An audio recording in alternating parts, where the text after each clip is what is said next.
Proseguimos con más información a través del rotativo del aire de Radio Latina y vamos a entrar en contacto con William Yatance Chávez, quien es director nacional de la Red Mundial de Jóvenes Políticos del Perú. William Yatance, muy buenos días, bienvenido a Radio Latina y precísenos cómo observa la juventud, el panorama y los momentos que está atravesando el país, no solamente por la inseguridad ciudadana, los hechos en la parte económica, social, cómo observan el desarrollo, el comportamiento del Ejecutivo, el Legislativo, el Poder Judicial, el Ministerio Público, todos que definitivamente ahora son siempre notoriedad, noticia, donde antes definitivamente había otro tipo de trabajo, planificación, objetivos, y ahora definitivamente vivimos en una situación desestabilizante que vive el gobierno actual. ¿Cómo ve el panorama la juventud en estos momentos en el país?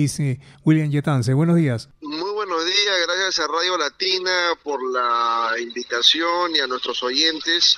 Efectivamente representamos un conglomerado de jóvenes en una organización apartidaria presente en las 26 regiones del país y por ende estamos muy comprometidos con la realidad política, ¿no? Hay una contingencia antes de cualquier opinión, ya que la presidenta constitucional de la República ha estado el día de ayer en la Santa Sede en el Vaticano entrevistándose con el Papa León XIV, ¿no? Y he sido testigo del gran rechazo, del gran descontento popular, pero antes que cualquier opinión creo que hay que hacer un llamado a la conciencia, ¿no? Recuerden que al votar por Pedro Castillo también votaron por ella, ¿no? Entonces, para las próximas elecciones, que son el otro año, que 2 millones de jóvenes por primera vez van a votar en su vida, yo creo que debe ser un llamado de reflexión y de conciencia, ¿no? Recordemos que votamos por una plancha, no solamente por un rostro. Y justamente esta crisis hemos tenido el día jueves la renuncia, el día miércoles por la noche, la renuncia del Premier, a pesar que se negaba esto por la tarde, demuestra que el gobierno central, el Poder Ejecutivo, definitivamente no tiene cuadros, ¿no? No hay cuadros o no hay los técnicos suficientes que quieran, como se dice popularmente, comerse el pleito, ya que el gobierno está muy, pero muy desprestigiado, ¿no? Ahora se habla de que el romance entre el Congreso y el Poder Ejecutivo ha concluido, ya se despertaron de ese sueño y que podría venirse próximamente una vacancia a la presidenta de la República. Y yo pregunto y digo también a la vez, ¿será conveniente una crisis política más el cambiar de presidente de la República como si cambiáramos de cualquier otra responsabilidad o servicio a la nación? Eso definitivamente genera inestabilidad, ¿no? Gracias a Dios que el presidente del BCR, con sus buenas habilidades, ha hecho que nuestra economía no se venga en picada, sino que se mantenga. Sumándola a una crisis económica que no queremos que venga, al actual panorama de la inseguridad ciudadana, creo que sería fatal para nuestra patria, ¿no? Sí, definitivamente ves ese panorama tan sombrío que Dina Boluarte no llegaría a culminar su periodo hasta el 2026. Y yo creo que en el Perú lo hemos visto, en un quinquenio hemos tenido 4 presidentes de la República y no me sorprendería, pero creo que no es lo más saludable, ya que recordemos que la inestabilidad política siempre ahuyenta a los inversionistas y nuestro país, que es un exportador de materia prima, que requiere negocio, requiere hacer empresa, pues definitivamente se vendría en picada, ¿no? Viendo todo este panorama, ¿ves complicada estas próximas elecciones 2026? Porque definitivamente vemos un variopinto, también número de agrupaciones políticas son 43 las que ya están inscritas en el ROF del Jurado Nacional de Elecciones. ¿Cómo es este próximo panorama político electoral? Bueno, yo creo que es una exteriorización de la realidad democrática de nuestro país. Yo creo que desde que estudié en la universidad, en los primeros ciclos de la Facultad de Derecho del 2011, se nos decía, no hay partidos políticos, y miren, han pasado 14 años y la realidad es la misma. No hay partidos que verdaderamente hagan política, lo que hacen es asociarse para atentar al poder y luego desaparecer, pero no canalizan las demandas ciudadanas a través de los mecanismos de control ciudadano que establece la Constitución. Y justamente digo que es una exteriorización de nuestra realidad democrática porque es totalmente jalado de los cabellos que en una cédula tengas que elegir entre 43 opciones, que son los partidos que están con inscripción hábil en el Jurado Nacional de Elecciones. ¿Qué tal diferencia no me podrán pensar y reflexionar nuestros oyentes con los Estados Unidos de Norteamérica, que no pasan de 3 listas, ¿no?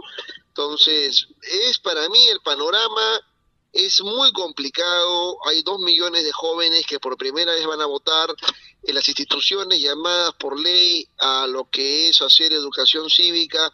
No hacen un trabajo complejo.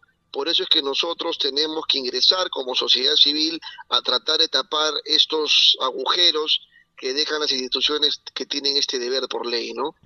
¿Y cómo observas que cada año se conforma o definitivamente se hace muy presente en el Congreso de la República el Parlamento Joven, donde se dan y se definen muchas propuestas? ¿Tú consideras que son bien recibidas por la mesa directiva o definitivamente solamente una aparente presencia nada más de aparición de la juventud y que no son relativamente pues muy aceptadas este tipo de iniciativas? Bueno, es un programa muy bueno del cual yo he sido parte en el 2022, he sido parlamentario joven titular nacional representando a Lima Metropolitana. Justo hoy día los colegas que formamos parte de ese plenario estaban recordando las anécdotas y experiencias muy positivas. Bueno, primero que es un espacio de articulación, ¿no? Porque nosotros seguimos comunicándonos con nuestros colegas a nivel nacional. Segundo, que se aprende el trabajo legislativo, lo cual es muy oportuno saberlo. Y tercero, que sí, hay acogida, porque recordemos que en el Congreso, desde el 2021, se formó la mesa de parlamentarios jóvenes, ¿no? Que hoy día lo preside el congresista Diego Bazán Calderón. Y particularmente nosotros, quien coordinamos con él diversas iniciativas, sí nos sentimos escuchados y apoyados también en las distintas actividades que realizamos. Bien, hay representantes jóvenes, hay definitivamente un número considerable también de jóvenes parlamentarios. ¿Cómo es este aspecto hasta el momento? ¿Alguno de ellos se ha decepcionado? ¿Alguno de ellos definitivamente avisoran un buen panorama político en su carrera? Bueno, yo creo que los jóvenes siempre necesitamos la oportunidad de hacernos mostrar, ¿no? Particularmente yo a los 16 años fui elegido alcalde escolar y esa experiencia sirvió para ver más de cerca lo que es la política, que no es otra cosa el ejercicio del poder, pero el poder para servir, no para servirse, ¿no? Y esta experiencia del Parlamento Joven que desarrolla la Oficina de Participación Ciudadana en el Congreso de la República, al igual que el Parlamento Escolar, son iniciativas formidables donde muchas veces los talentos que están ocultos, que están debajo de la mesa, como se dice, pueden ponerse en pantalla, ¿no? Y así también comprometerse con la vida política del país, que se puede realizar de manera apartidaria, como lo hacemos nosotros en la Red Mundial de Jóvenes Políticos, o de manera partidaria también a través de un partido político, ¿no? Siendo militantes. Esta red mundial, ¿qué tanto definitivamente ha considerado a Perú ese protagonismo que debe tener los jóvenes en estas elecciones? Lo decimos porque definitivamente siempre se ha hablado de la cuota que debe ser incluida en las listas de candidatos, pero ¿siempre se ha tomado ese tipo en consideración o consideras que nuevamente se va a repetir la misma situación de elecciones anteriores? Bueno, lo de la cuota joven, igual que la cuota de paridad de género, es como se dice, algo que no viene por convicción, sino por imposición de la ley, ¿no? Bueno, sería que los ciudadanos o los, diríamos así, líderes de los partidos crean que es una necesidad real y no una necesidad legal nada más.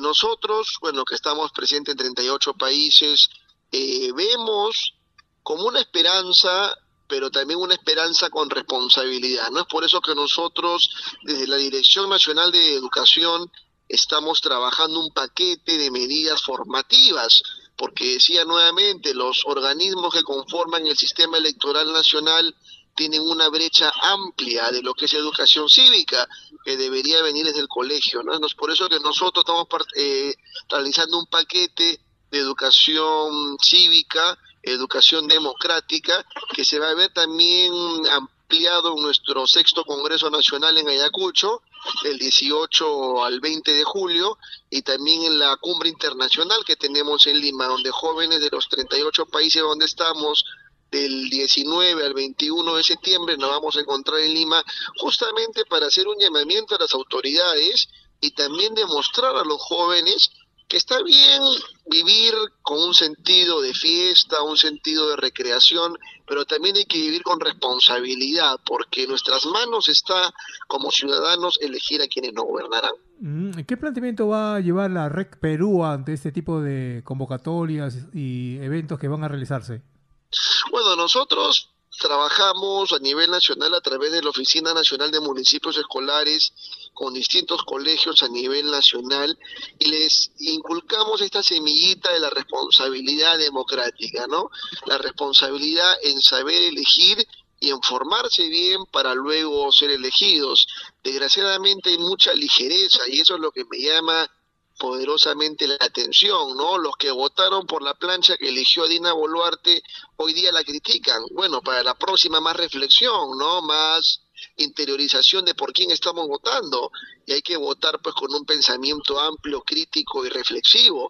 No hay que decidir el voto en la fila de ingreso a la urna, ¿no? Ese es el gran problema, creo, de nosotros, que elegimos, nos emocionamos y luego queremos que la gente salga, pero recordemos que según la Constitución el gobierno es de 5 años, ¿no? Si bien en este caso el señor Castillo hizo una maniobra contraria a la Constitución y por eso fue vacado y hoy se encuentra detenido, pues la llamada por la Constitución era la señora Boluarte, que queramos o no es la presidenta constitucional.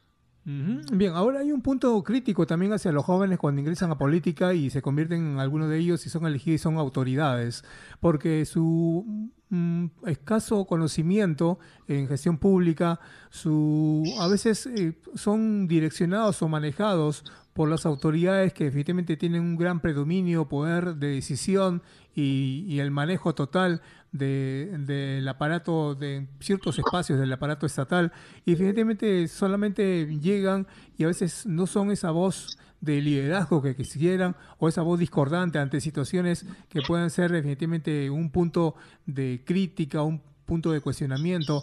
¿Cómo ves que hay muchos de ellos? Y por ejemplo, aquí en la zona, en la región Lima, en la provincia de Huaura, vemos que algunos de esos jóvenes políticos no han dado la talla y algunos de ellos están seriamente cuestionados y salen en las redes sociales a veces a ventilarse situaciones pues que a veces no le dan ese gran valor por el cual han llegado y han tenido pues esa oportunidad de llegar a ser autoridades. ¿Cómo ves este panorama que a veces puede estar repetitivo en cierta parte del país? Bueno, nosotros, con mucho orgullo lo digo, tenemos líderes de nuestras filas que son regidores a nivel distrital, a nivel provincial, incluso consejeros regionales, ¿no? Y precisamente esa es una realidad, el ir contra el sistema. Estamos en un sistema político en el que hay ciertos acuerdos que se toman por mayoría, en bancada, que se toman por grupos, y así tú no estés de acuerdo, pues tienes que respetarlo, ¿no? Porque es parte de propiamente el sistema. Definitivamente eso nos ha acompañado y nos acompañará por buen tiempo porque debe haber el cambio estructural en la propia ley, ¿no? O sea, un joven que entra limpio, totalmente ajeno a estos manejos, pues cree que todo es color de rosa, como se dice, hasta que nos encontramos con la cruda realidad, ¿no? Y lo que pasa de los distanciamientos o de incluso renuncias, porque también se quiere, como le digo, quien es fiel a sus principios, como se dice, morirá en su ley, ¿no? Pero si no hay esa experiencia previa justamente que nos dan espacios como el Parlamento Joven, etcétera, no podremos avanzar, ¿no? Bien, en cuanto a las oportunidades laborales para los jóvenes, a veces se va limitando y a veces hasta condicionando. Ya vemos que definitivamente siempre hay ese tipo de oportunidades que se presentan de convocatorias y a veces son direccionados, manejados y que definitivamente no garantizan transparencia para definitivamente quien a veces reúne un perfil. ¿Cómo ves este panorama a veces insólito, complicado para conseguir un puesto laboral para un joven? Bueno, hace algunos años, en el 2023, desde la congresista Rosángela Barbarán, se impulsó un proyecto de ley, que ahora es ley, para que las prácticas preprofesionales también sean contadas como experiencia laboral, ¿no? Para el Estado. Definitivamente, pues el Estado exige ciertos parámetros, ciertos perfiles que tienen que ser respetados, pero hago un llamamiento también al gobierno central a través del Ministerio del Trabajo y la promoción del empleo para que se inserte a los jóvenes en el aparato público, ¿no? El aparato público necesita sangre nueva, sangre fresca, de jóvenes que queramos servir. Yo en las tres entidades del Estado que he tenido la oportunidad de laborar durante mi vida laboral, valga la redundancia, he dejado todo al servicio, ¿no? Sin servirme, sino dando la mano al ciudadano que venía. Y creo que ese es el mensaje, ¿no? Nosotros que trabajamos en el Estado somos servidores públicos. No estamos para servirnos nosotros, sino para servir a los demás. Y es importante que exista una política de Estado, ni siquiera de gobierno, que paulatinamente involucre a los jóvenes, tanto en voluntariado como en actividades remuneradas, para que puedan conocer el aparato estatal y su funcionamiento, ¿no? Ujú. Bien, ahora, hay un aspecto que gravitante en un adolescente, en un joven, es la salud mental. Y según cifras, se hablan de casos muy graves y que definitivamente involucran pues a los jóvenes, que hay muchos de ellos que toman fatales decisiones ante diversos tipos de afectaciones. ¿Cómo es este panorama? Y uno de ellos es a veces que no hay esa oportunidad laboral, no hay ese incentivo y no hay esa forma de que se promocione mucho más esa función que puede cumplir un joven que estudia tantos años y que definitivamente se siente capacitado, pero no se logra tener esa oportunidad de poder pues insertarse en la parte laboral. ¿Cómo ves que a veces se toma esa iniciativa ante tantas situaciones que lo comprometen su estado de salud y mental y a veces se toman este tipo de decisiones fatales? Bueno, primero que hay que tener un poco de empatía, ¿no? Nadie sabe lo de nadie, como dice la canción de Héctor Lavoe, cada cabeza es un mundo y no podemos ponernos en una posición de juzgadores, más que comprensores, aplicando también lo que es la misericordia, ¿no? Definitivamente en nuestro país existe una, y creo que eso no es oculto, una brecha muy grande referente a la salud mental, que además se relaciona con el ODS 3, salud y bienestar, ¿no? Nosotros desde nuestra Dirección Nacional de Salud, que justamente lo dirige un integrante de la región Lima Provincias a nivel nacional, estamos dando algunos pasos para poder concientizar a nuestra juventud a nivel nacional sobre este tema. Hace un par de semanas hemos tenido un webinar totalmente gratuito sobre lo que es salud mental, pero nosotros no podemos hacer mucho si es que esto no viene de una política del gobierno, ¿no? Una política que cierre esta necesidad y aparte que en la sociedad tan convulsionada en la que vivimos hay una crisis de la familia, ¿no? Y el problema viene desde la familia. Si en la familia no tenemos lo que es el amor, la comprensión, y en el colegio definitivamente no se puede prolongar esto, ¿qué clase de ciudadanos estamos dando? Creo que debemos volver al tema de los valores, de la solidaridad y de la fraternidad, ¿no? A veces una persona que ha tomado la determinación de autoeliminarse, de quitarse la vida, conversando con alguien que le preste oído solidariamente, puede cambiar esa decisión fatal. Creo que este es un llamado también de conciencia para todos los oyentes y la población, ser solidarios, ser empáticos, porque a veces hemos visto tantos artistas, ¿no? Actores con una sonrisa de oreja a oreja y por dentro una batalla que los ha llevado a suicidarse, ¿no? Ujú. Bien, ahí ahora has mencionado un tema de las redes sociales y efectivamente es también preocupante porque aquí requiere un enfoque de educación y una responsabilidad para poder garantizar pues un uso seguro y también beneficioso de las redes sociales. ¿Cómo es esa gran influencia de las redes sociales en los jóvenes?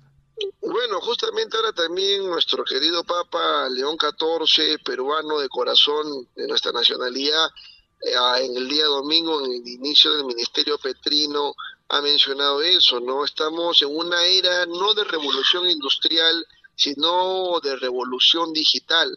con la inteligencia artificial y con todo lo que implica éticamente hablando.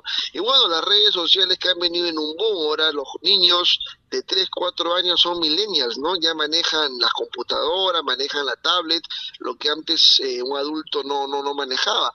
Pero también en esto viene una palabrita para los padres de familia, ¿no? Que es la prevención. Aparte de los delitos informáticos como los fraudes, compras no deseadas, etcétera, también hay una gran amenaza, ¿no? Que es la violación, la vulneración a la indemnidad sexual. Recordemos que estas redes sociales también son puertas abiertas para que muchas personas relacionándolo a la salud mental desequilibradas, con inclinaciones o desviaciones, pues busquen niños, adolescentes, que son tan vulnerables, que son tan manejables, ¿no? Y poder llevarlos a tomar determinaciones en contra de su voluntad o seducirlos para atentar contra esta indemnidad sexual y su integridad psíquica, emocional y física, ¿no? Entonces, acá tiene que haber también que el Ministerio de Educación no lo hace, una campaña nacional en todos los colegios donde a los niños, a los adolescentes hay que decirle las cosas con todas sus letras, ¿no? Te puede pasar esto, te puede pasar otro, tanto en el plano sexual, en el plano de las drogas o también en el plano de trata de blancas, como se conoce, ¿no? Que acarrea muchas cuestiones como tráfico de órganos, prostitución, etcétera. Creo que estos retos de que la tecnología nos ha ayudado a llamar de un continente a otro sin tanto problema, o tener la información a la mano, o sin pensar mucho hacer un discurso a través de la inteligencia artificial, pero creo que también es un reto el advertir las consecuencias del mal manejo de ellas, ¿no? Bien importante diálogo con William Yatance Chávez, director nacional de la Red Mundial de Jóvenes Políticos del Perú. Queremos agradecerte por esa oportunidad y seguro habrá muchas más ocasiones de poder seguir hablando sobre temas trascendentales también que acontecen en nuestro país. Bien, William, las gracias por ese contacto a través de Radio Latina. Muy agradecidos por prestarnos sus micrófonos para expresar un poco de lo que es nuestro pensamiento y muy amables. Que tengan un buen día.